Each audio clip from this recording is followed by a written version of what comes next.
አብዛኞቻችን ኢትዮጵያውያንም እኮ እንደዚህ አይነት እምነት አለን ታውቃላችሁ። ተው ግፍ አትስራ ለማን ይተርፋል እንላለን፣ ለልጅ ይተርፋል እንላለን። እውነት እኮ ነው። አብዛኞቻችን እኮ ኃጢአት ጥላ ካቆሰለችን በላይ ተስፋ መቁረጥ እንደ እሳት አንገብግቦን በልቶናል።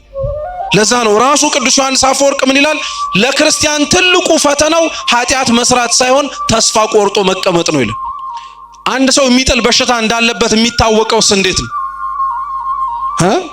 ሲወድቅ ነው። በነገራችን ላይ ቀጥ ብሎ ሲራመድ እንኳን የሚጥል ሌላስ በሽታ ያለበት ይመስላል። አብዛኞቻችን እንደዛ ነው። ጤነኛ ነው ምን መስለው ስንታይ እኮ ቆመን ስንራመድ ምንም ያልሰራን ነጠላ ጣፍተን ስንመላለስ አንገታችን ላይ ማተብ አስረን የቅዱሳንን ስም ስንጠራና እግዚአብሔርን እናመልካለን ስንል ለሚያየን ሰው የሚጥል በሽታ የያዘናን መስልም ይላል ዮሐንስ አፈወርቅ። ግን የሚጥል በሽታ ሲጥል እንደሚታወቀው ሁሉ እኛም ከእግዚአብሔር ጋር አለመሆናችን የሚታወቀው ዘወትር በኃጢአት ስለምንበድል ነው ይላል። እግዚአብሔር ይህን ሕይወታችንን ያስተካክልልን። የሚጥል በሽታ አለብን ሁሉ እኛ እኔና እናንተ የጸሎታችን ሁሉ መልስ በዚህ ቤተ መቅደስ ዛሬውኑ ቢሰማ ነገ እንመጣለን እንዴ? ችግር ስላለብን እኮ ነው ሁላችንም የተሰበሰበው። የምንጠይቀው ጥያቄ ከእግዚአብሔር ጋር ያለን የሆነ ጉዳይ ስላለን፣ ያቺ ጉዳይ ባትኖር ኖሮ እግዚአብሔር ባወቀ አንዳንዶቻችን ላንመጣ እንችል ነበር፣ ላንገኝ እንችል ነበር። እግዚአብሔር ለዛ ነው ሰው በነገራችን ላይ ሁላችንም ማወቅ ያለብን የራሳችን ክብር ሊኖረን የሚችለው ከእግዚአብሔር ጋር ስንሆን ብቻ ነው። ሰው ከእግዚአብሔር ጋር ሳይሆን ሊኖረው የሚችለው ክብር በሌሎች አይን ሚዛን ተመስኖ የሚሰጠው ነው እንጂ በሌላ ሊገኝ የሚችል አይደለም። አብዛኞቻችን ለዛ ነው በነገራችን ላይ እግዚአብሔር እንዲያከብረን በአፋችን በምንናገርበት ልክ ልባችን ግን ሰዎች እንዲያከብረን እንናፍቃለን። ሰዎች ሲንቀን በሽታ በነገራችን ላይ በጣም የሚያመው ለሚያስታምመው ሰው ብቻ አይደለም። በሽታ በጣም አድርጎ ውስጥን የሚጎዳው መዳንንና ፈውስን ተስፋ እያደረገ ለሚጠብቀው ለታማሚው ራሱ በጣም ያመዋል። አስቡት፣ ከህፃንና ሰዎች ሲንቀን፣ ሰው ሲያንቋሽሸን፣ ሰው ሲያሳንሰን ደስ አይለንም። እውነት ነው፣ ደስ የሚያሰኝም ነገር አይደለም። ግን በአንጻሩ እኛ በእግዚአብሔር ላይ ስለምናደርገው አመጽም ይሁን እኛ በእግዚአብሔር ላይ ስለምናሳየው የክብር ማጉደል ግን አብዛኞቻችን ላይ ጨንቀንም ጭምር ይችላል። ስለዚህ ፈሪሳዊ በስመ አብ ወወልድ ወመንፈስ ቅዱስ አሐዱ አምላክ አሜን። ለዛሬው የትምህርታችን መነሻ የመጽሐፍ ቅዱስ ክፍለ ምንባብ አድርገን የምንማረው የሐዋርያው የቅዱስ ማቴዎስ ወንጌል ምዕራፍ 17 ከቁጥር 14 እስከ 21 ባለው መነሻ ይሆናል። እግዚአብሔር አምላካችን ከሁላችን ጋር ይሁን። ወደ ሕዝቡም ሲደርስ አንድ ሰው ወደ እርሱ ቀረበና ተንበርክኮ ጌታ ሆይ ልጄን ማርልኝ፣ በጨረቃ እየተነሳበት ክፉኛ ይሰቃያልና ብዙ ጊዜ በእሳት ብዙ ጊዜም በውሃ ይወድቃልና ወደ ደቀ መዛሙርትህም አመጣሁት ሊፈውሱትም አቃታቸው አለው። ኢየሱስም መልሶ የማታምን ጠማማ ትውልድ ሆይ እስከ መቼ ከእናንተ ጋር እኖራለሁ? እስከ መቼ ስታገሳችኋለሁ? ወደዚህ ወደ እኔ አምጡት አለ። ኢየሱስም ገሰጸው፣ ጋኔኑም ከእርሱ ወጣ፣ ብላቴናውም ከዚያ ሰዓት ጀምሮ ተፈወሰ። ከዚህም በኋላ ደቀ መዛሙርቱ ብቻቸውን ወደ ኢየሱስ ቀረቡኛ እኛ ልናወጣው ያልቻልን ስለምን ነው አሉት። ኢየሱስም ስለ እምነታችሁ ማነስ ነው። እውነት እላችኋለሁ የሰናፍጭ ቅንጣት የሚያህል እምነት ቢኖራችሁ ይህን ተራራ ከዚህ ወዲያ እለፍ ብትሉት ይሆናል። ይህን አይነት ግን ከጸሎትና ከጾም በቀር አይወጣም አላቸው ይላል። ስለ ቅዱስ ቃሉ አምላካችን ስሙ የተመሰገነ ይሁን። ተመሳሳይ ታሪክ ነው። አሁንም ይህንኑም አዳምጡ። የማርቆስ ወንጌል ምዕራፍ 9 ከቁጥር 14 እስከ 29 ወደ ደቀ መዛሙርቱም በመጣ ጊዜ ብዙ ሕዝብ ሲከባቸው ጻፎችም ከነርሱ ጋር ሲከራከሩ አየ። ወዲያውም ሕዝቡ ሁሉ ባዩት ጊዜ ደነገጡ፣ ወደ እርሱም ሮጠው እጅ ነሱት። ጻፎችንም ስለምን ከነርሱ ጋር ትከራከራላችሁ ብሎ ጠየቃቸው። ከሕዝቡ አንዱ መልሶ መምህር ሆይ ዲዳ መንፈስ ያደረበትን ልጄን ወደ አንተ አምጥቼዋለሁ። በያዘውም ስፍራ ሁሉ ይጥለዋል፣ አረፋም ይደፍቃል፣ ጥርሱንም ያፋጫል፣ ይደርቃልም። እንዲያወጡለትም ለደቀ መዛሙርት ነገርኳቸው፣ አልቻሉምም አለው። እርሱም መልሶ የማታምን ትውልድ ሆይ እስከ መቼ ከእናንተ ጋር እኖራለሁ? እስከ መቼ ስታገሳችኋለሁ? ወደ እኔ አምጡት አላቸው። ወደ እርሱም አመጡት። እርሱንም ባየ ጊዜ ያ መንፈስ ወዲያው አፈራገጠው፣ ወደ ምድርም ወድቆ አረፋ እየደፈቀ ተንፈራፈረ። አባቱንም ይህ ከያዘው ስንት ዘመን ነው ብሎ ጠየቀው። እርሱም ከሕፃንነቱ ጀምሮ ብዙ ጊዜ ሊያጠፋው ወደ እሳትም ወደ ውሃም ጣለው። ቢቻልህ ግን እዘንልን እርዳንም አለው። ኢየሱስም ቢቻልህ ትላለህ፣ ለሚያምን ሁሉ ይቻላል አለው። ወዲያውም የብላቴናው አባት ጮሆ አምናለሁ፣ አለማመኔን እርዳው አለ። ኢየሱስም ሕዝቡ እንደገና ሲራወጥ አይቶ ርኩስ መንፈሱን ገሰጸና አንተ ዲዳ ደንቆሮም መንፈስ እኔ ያዝሃለሁ፣ ከእርሱ ውጣ፣ እንግዲህም አትግባበት አለው። ጮሆም እጅግ አንፈራግጦት ወጣ። ብዙዎችም ሞተ እስኪሉ ድረስ እንደ ሙት ሆነ። ኢየሱስ ግን እጁን ይዞ አስነሳው፣ ቆመም። ወደ ቤትም ከገባ በኋላ ደቀ መዛሙርቱ እኛ ልናወጣው ያልቻልን ስለምንድን ነው ብለው ብቻውን ጠየቁት። ይህ ወገን በጸሎትና በጾም ካልሆነ በምን ሊወጣ አይችልም አላቸው ይላል። አሁንም የአምላካችን ስሙ የተመሰገነ ይሁን። ደከማችሁ እንዴ? መስማት አያደክምም እኮ። አንድ ልጨምርላችሁ ራሱኑ ታሪክ የሉቃስ ወንጌል ምዕራፍ 9 ከቁጥር 37 እስከ 43። በነገውም ከተራራ ሲወርዱ ብዙ ሕዝብ ተገናኙት። እነሆም ከሕዝቡ አንድ ሰው እንዲህ እያለ ጮኸ፣ መምህር ሆይ ለኔ አንድ ልጅ ነውና ልጄን እንድታይልኝ እለምንሃለሁ። እነሆም ጋኔን ይይዘዋል፣ ድንገትም ይጮሃል፣ አረፋም እያስደፈቀው ያንፈራግጠዋል፣ እየተንቀጠቀጠም በጭንቅ ይለቀዋል። ደቀ መዛሙርትም እንዲያወጡት ለመንኩ፣ አልቻሉምም። ኢየሱስም መልሶ እናንተም ማታምን ጠማማ ትውልድ እስከ መቼ ከእናንተ ጋር እኖራለሁ? እስከ መቼ ስታገሳችኋለሁ? ልጅህን ወደዚህ አምጣው አለ። ሲቀርብም ጋኔኑን ጣለውና አንፈራገጠው። ኢየሱስ ግን ርኩስ መንፈሱን ገስጾ ብላቴናውን ፈወሰው፣ ለአባቱም መለሰው። ሁሉም ከእግዚአብሔር ታላቅነት የተነሳ ተገረሙ። ሁሉም ኢየሱስ ባደረገው ሁሉ ተደነቁ ይላል። ስለ ቃሉ የአምላካችን ስም የተመሰገነ ይሁን። ይሄንን ሁሉ ምናልባት ለማስታወስ ሊከብድ ስለሚችል እኛ የማቴዎስ ወንጌል ምዕራፍ 17 ቁጥር 20 ላይ ባለችው አንዲት ኃይለ ቃል መነሻነት እንማራለን። ሰው ሲሰበሰብ መገኘት የማይፈልግ ጭንቀት ያለበትን ሰው እያለን አይደለም። በነገራችን ላይ አንዳንድ ሰው የእውነትም ሰው ሲበዛ በተሰበሰበ ቦታ ላይ መቀመጥ፣ መማር፣ ማወቅ የሚጨንቀው ሰው አለ። እንደነዚህ አይነት ችግር ያለባቸው ሰዎች በሂደት መታረም እንዲችሉ መሰራት ይችላል፣ ይደረጋልም ጭምር። አንዳንዶቻችን ግን ስራዬ ብለን ከሰው ጋር ላለመመሳሰል ሰው የሚገኝበት ቦታ ላይ በመገኘት እኛ ክብራችን ያነሰ ከምንገኝበት ሰው ጋር ተመሳሳይ ሆነን እንዳንቆጠር ብለን ሌሊት የምንመጣ ሰዎች አለን። እውነት ወይስ ሐሰት? እውነት ነው። ሰው ሲያየኝ ይጨንቀኛል፣ እኔ ሰው እንዲያየኝ አልፈልግም፣ ሰው እንደዚህ ሲሆን ያን ያክል እንትን አይልም። እንደዚህ ያክል ምክንያቶች እንደረድራለን። ችግር ኖሮብን ከሆነ እኮ ጤናማ ነው፣ ይስተካከላል። አንዳንዶች ግን ችግር ኖሮብን አይደለም እንደዛ የምንለው። ይሄ መታየቱን እውቅና መሰጠቱን ከሌላው ሰው ጋር አብሮ በመቀመጥና በመገኘቱ ውስጥ ዝቅተኛ የሆነ ስሜት ይሰማኛል ብለን የምንሰጋ ስላለን። ሰው በነገራችን ላይ ሁላችንም ማወቅ ያለብን የራሳችን ክብር ሊኖረን የሚችለው ከእግዚአብሔር ጋር ስንሆን ብቻ ነው። ሰው ከእግዚአብሔር ጋር ሳይሆን ሊኖረው የሚችለው ክብር በሌሎች አይን ሚዛን ተመስኖ የሚሰጠው ነው እንጂ በሌላ ሊገኝ የሚችል አይደለም።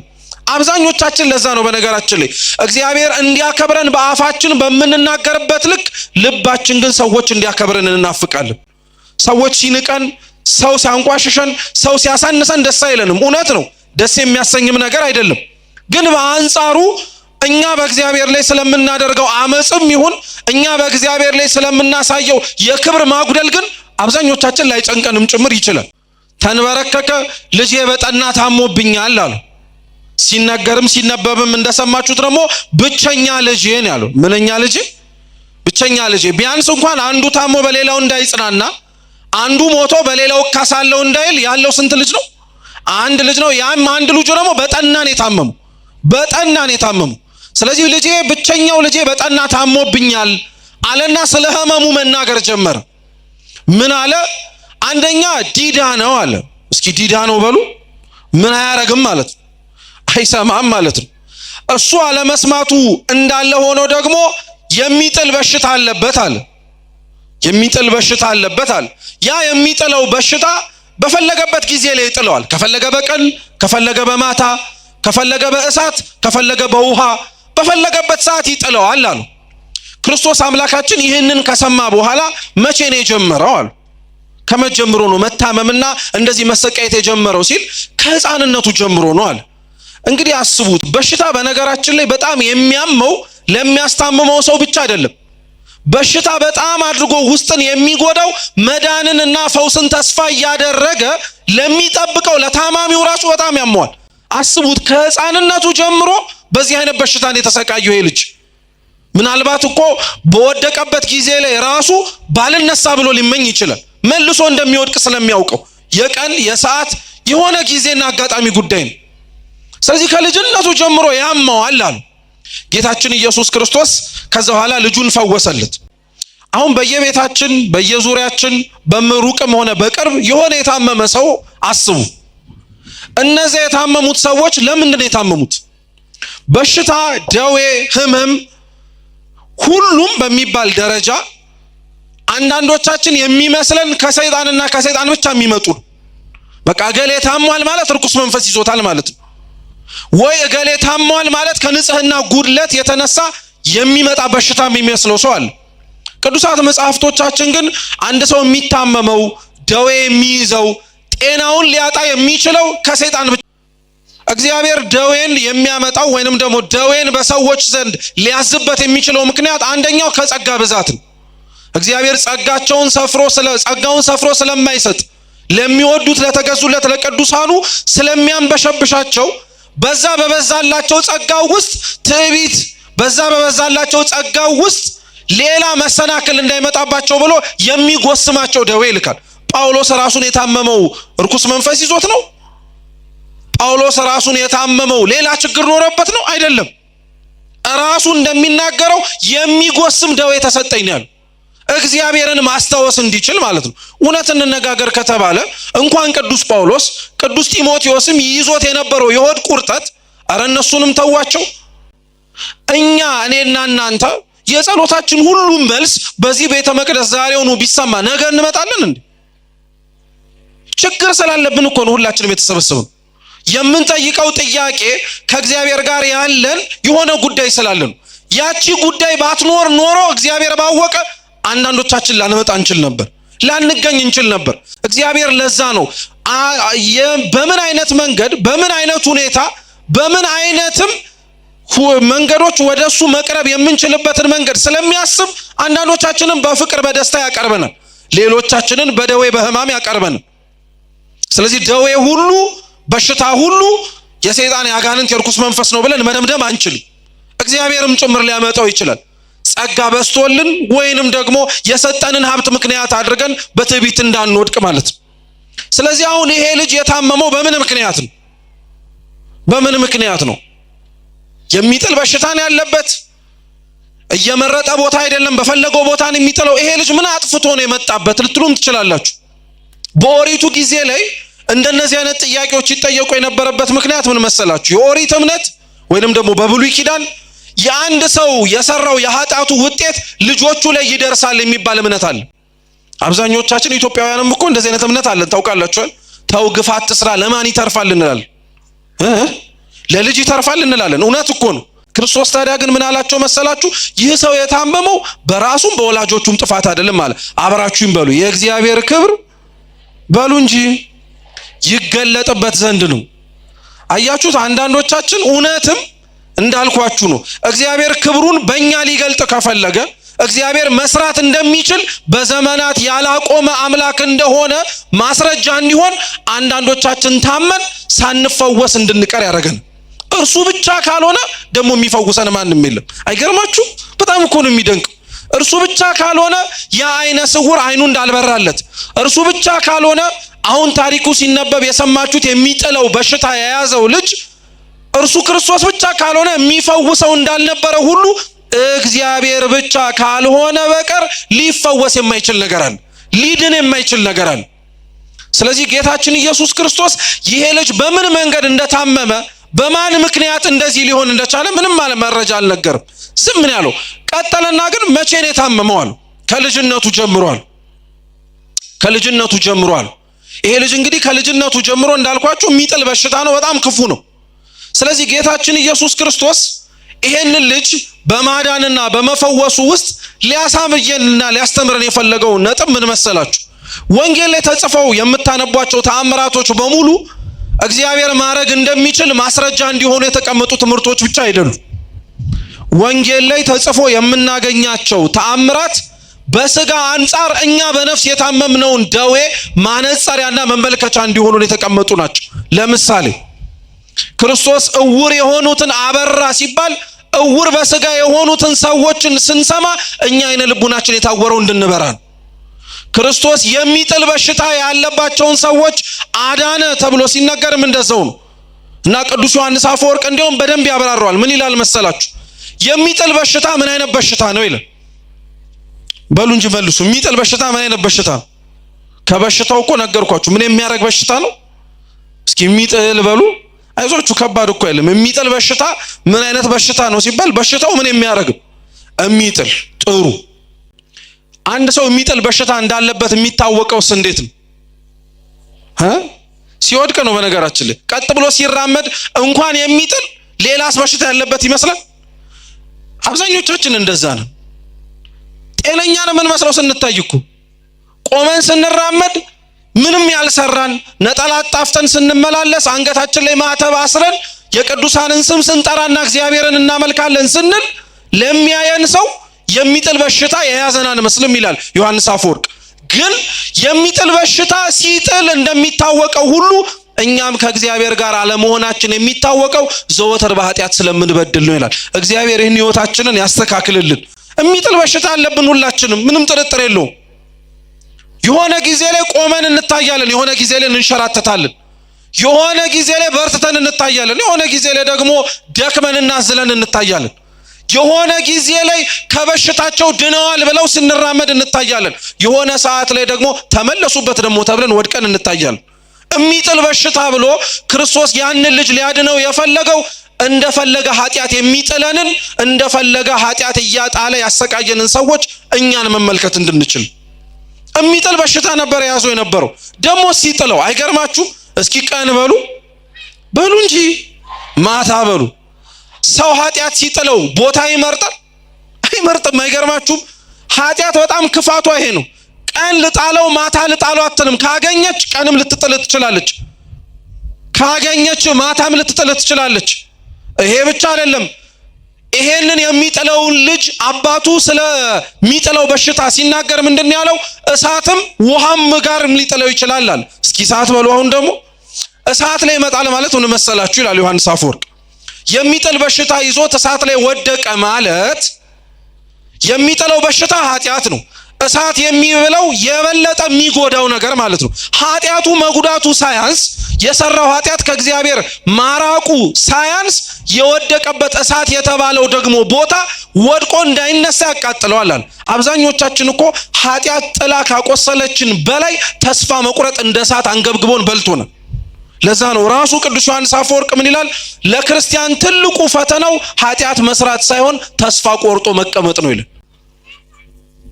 እኛ ይህችን በልባችን ጠንቅቀን መያዝ አለብን። እኛን ከምናምን ከክርስቲያኖች ሁሌም ጠላታችን ሆኖ መጥቶ ሊጥለን ከሚፈልገው ከሰይጣን የሚለየን የተስፋ መቁረጥና ያለ መቁረጥ ጉዳይ ነው እንጂ ኃጢአት የመስራትና ያለ መስራት ጉዳይ አይደለም። እኛ የበደልነውን በደል እኮ ነው ሰይጣን የበደለው። በነገራችን ላይ እኛ የሻትነውን አምላክነት እሱም ሽቶት ነበር።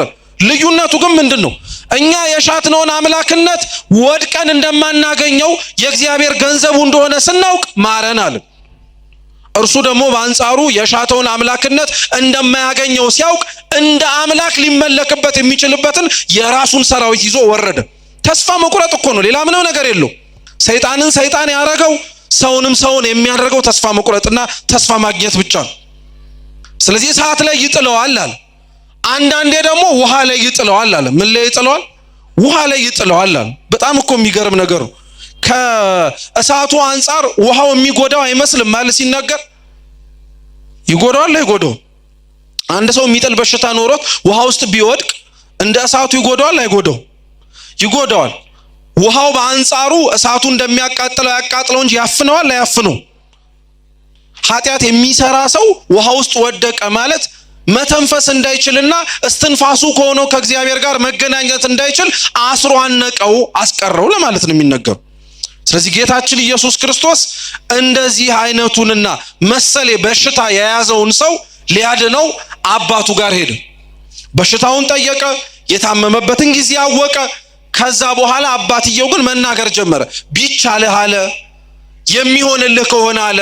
ደሞ እሱም እኮ አይደለም ቀጠለና ይሄንን የታመመውን ልጄን መዳን እንዲችል ለደቀ መዛሙርት ሰጥቻቸው ነበር፣ ግን እነሱ ሊፈውሱት አልቻሉም ማለት እና በጣም የሚገርም ነው። ይሄ ልጁ እንዲድንለት ይዞት የመጣው አባት የራሱን አለማመን አምኖ እግዚአብሔርን እርዳኝ ብሎ ከመለመኑ ይልቅ ሌሎች ያላመኑትን አለማመን አየና በእነሱ ጥፋት እኮ ነው ልጅ ያልዳነዋል። አብዛኞቻችን ተመሳሳይ ጸባይ ነው ያለብን። የራሳችን ከእግዚአብሔር ጋር ያለን አለማመናችንን አምነን እግዚአብሔርን አለማመንን እርዳው ከማለት ይልቅ እነገሌ ባያምኑ እኮ ነው ይሄ ሁሉ የሆነብን እንላለን። እና ደቀ መዛሙርቱን እንደዛ አላቸው። አደባባይ ላይ እኮ ነው ደግሞ ያወራው። ደቀ መዛሙርቱ ተሸማቀቁ፣ አፈሩ። እግዚአብሔርን እየተከተልክ እርሱ የሚያደርገውን ነገር አለማድረግ አይከብድም? የእግዚአብሔር ልጆች ናቸው ተብሎ ነገር ግን የእግዚአብሔር ልጆች የሚያስብላቸውን ነገር አለመስራት አያሳፍርም? አፈሩ በደንብ አድርገው። ክርስቶስ ግን ምን አለው? እናንተ እምነት የጎደላችሁ አለ። አንተ ራስህ ባለማመንህ ልጅህ አልድን ብሎ እዚህ እየተሰቃየ ደቀ መዛሙርቴ ላይ አሳበብክ። እውነት እንነጋገር ግን ከተባለ አለ ክርስቶስ ይላል ዮሐንስ አፈወርቅ፣ ሁላችሁም እኮ አታምኑም አለ። ስንቶቻችሁ? ሁላችሁም እኮ እስከ መቼ ከእናንተ ጋር እሆናለሁ አለ። ሞቱን ናፈቀ እኮ ማለት እኮ ነው። እስከ መቼ ከእናንተ ጋር ሆናለሁ? አታምኑም። የሚደረግላችሁ ነገር ሲደረግ አትመለከቱም አለ። ከዛ በኋላ ክርስቶስ ያንን የታመመውንና ያንን ሲሰቃይ የነበረውን ሰው እርኩስ መንፈስ የያዘውን ተናግሮ አስወጣው። እስኪ ተናግሮ አስወጣው በሉ። ቅድም ስነግራችሁ ሰምታችሁ ከሆነ የታመመው ልጅ መስማት ይችላል አይችል? እና እንዴት ተናግሮ አስወጣው? አይገርማችሁ? እግዚአብሔር እንዴት አይነት አምላክ እንደሆነ። ዲዳ እኮ ነው። እኛ የምናውቀው ዲዳ የሆነ ሰው ምን እንደማያደርግ ነው። እግዚአብሔር ግን ሲናገር እንዲህ አይነት አምላክ ነው። ዲዳ የሆነ ጆሮ እንኳን በድምፁ ምን ማድረግ የሚችል መክፈት ብቻ አይደለም፣ ዲዳ ያደረገውንም ሌላውንም የበሽታውንም መንስኤ ነቅሎ ማውጣት የሚችል ነው። ምን የክርስቶስ ዲዳን ማናገሩ ይደንቃችኋል እንዴ? ዮሐንስ መጥምቅ እኮ ሲወለድ እኮ የአባቱን ልሳን የፈተው እሱ አይደል እንዴ? ዮሐንስ ማድረግ ከቻለው ክርስቶስ እንዴት ያቅተዋል? ዲዳ የሆነውን ልጁን አፉን እንዲፈታው አደረገው ክርስቶስ። ከዛ በኋላ ግን ጭብጡን ጠቀለለላቸው። ምን አላቸው? የሰናፍጭ ቅንጣት ታክል እምነት ካላችሁ ሁሉም ነገር መደረግ ይችላል አለ። እንዲያውም ሲያጠነክረው ይህን ተራራ ከዚህ ተነስተ ወዲያ ሂድ ብትለው ይደረግልሃል አለ። ጭብጡ ምን ሊያስተምራቸው ፈልጎ መሰላችሁ? አንዱን ብቻ ልንገራችሁ። እንደነዚህ አይነት በሽታ ይዟቸው የሚመጡትን ሰዎች ልታድናቸው ወይም ልትፈውሷቸው ስልጣን ሰጥቻችሁ ነበረ። እውነት ነው። ክርስቶስ ለሐዋርያቱ አጋንንትን ማውጣት እንዲችሉ፣ ጊንጡን እባቡን መርገጥ እንዲችሉ ስልጣን ሰጥቷቸዋል። ያቃታችሁ እርሱ ካላመነ በቀር ሊድን አይችልም ብላችሁ በውስጣችሁ አመናችኋት እምነት ነዋል። እየሰማችሁ ነው? አዎ። ሰው በነገራችን ላይ ሲታመምብን በሽታውን እንዲፈወስ የምንፈልግ ከሆነ ክርስቲያኖች ወይ የታመመው ሰው እንደሚድን በእግዚአብሔር ማመን አለበት፣ አለበለዚያ ደግሞ የሚያመጡት ሰዎች በእግዚአብሔር እንደሚድን ምን ማድረግ አለባቸው? ማመን አለባቸው። ይሄ እርግጥ ነው። ወንጌል ላይ ታስታውሱ ከሆነ ጓደኛቸው ሽባ ሆኖ ታሞ ክርስቶስ ካለበት ቤት ሊያስፈውሱትና ሊያድኑት ይዘውት መጡ። ሰው ቤት ውስጥ ተጠቅጥቆ ስለነበረ በምን ይግቡ? በምን በኩል ልጁን ገብቶ ያስፈውሱት? አስገቡን ቢሉ እምቢ አሉ። አንዳንድ ሰው እንደዚህ አለ። እሱ ካልዳነ በቀር ሌላ ተራ እንዳያገኝ የሚፈልግ ሰው፣ እርሱ ጸሎቱ ካልተሰማ በቀር ሌላው ሰው እንዲሰማለት መንገድ የማይለቅሰዋል። ዋናው የኔ ጉዳይ ይለቅ የሚል ማለት ነው። እነዚህ ጓደኞቹ በጣም ከአቅማቸው በላይ ሲሆን ሽባውን ሰውዬ ከነቃሬዛው ተሸክመው ጣሪያ ላይ ወጡ። ምን ላይ ወጡ? ጣሪያ ላይ ወጡ። ጣሪያውን ነቀሉት። ያንን ሽባ የሆነውን ሰውዬ በገመድ ይዘው ለአራት ከክርስቶስ እግር ስር ፊት ለፊት ቁጭ አረጉት። እንግዲህ የሚያድንህ ያድንህ ብለው ማለት ነው። ክርስቶስ ምን እንዳደረገ ታውቃላችሁ? በገመድ ያወረዱትን ሽባ ሳይሆን የተመለከተው በላይ እነሱ የጣሉለትን ወንድሞቹን ጓደኞቹን አየና ስለነሱ እምነት ብዬ ምሬሃለሁ አሉ። እየሰማችሁ ነው? ስለማን ብሎ? አራት ሰዎች ገመድ ይዘው ሽባ የሆነ ሰው ከክርስቶስ ፊት አውርደው ስለ እምነታቸው ማስማር ከቻሉ እንዴት ቅዱስ ሚካኤል ከፊት ለፊቱ እግዚአብሔርን አድነው ብሎ ጥሎ ላያስምርህ ነው? ጻድቃን ቅዱሳን ከእግዚአብሔር እግር ስር አስቀምጠው እባክህ ተመልከተው ቢሉ ስለነሱ ብሎ እግዚአብሔር ሊያየን ነው? የሰናፍጭ ቅንጣት ታክል እምነት ካለ ማለት እኮ እሱ ነው።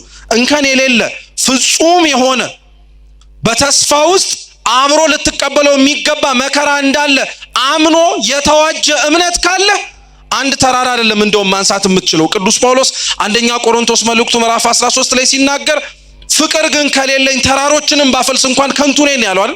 ክርስቶስ እኮ ተራራ ነው ያለው። ጳውሎስ ግን ተራሮች ነው ያለው። ሰው በእግዚአብሔር ማመን ከቻለ ተራራ የሚባለውን አንዲት ነገር ብቻ ሳይሆን ብዙ ተራሮችን ማንሳት ይችላል። እግዚአብሔርን ያመኑ በእግዚአብሔርም በመታመናቸው እንደ ተራራ ተመስለው ያሉ ብዙ ኃጢአቶቻችንን፣ ነውሮቻችንን፣ ክፋቶቻችንን እግዚአብሔር እየነቀለ የሚያነሳልን እኛ ላይ የሰናፍጭ ቅንጣት እምነት ታክል አግኝቶ ይመስላችኋል? በፍጹም። በቅዱሳኑ በኩል ግን ያለውን እምነት እየተመለከተ እግዚአብሔር እኛን ምን ያደርገናል? ይምረናል። እርሱ በቸርነቱ አይቶ ሁላችንንም ካለብን ከሚጥለን ነገር ሁሉ ይሰውረን። የሰማነውን በልቦናችን ሰሌዳ ይጻፍልን።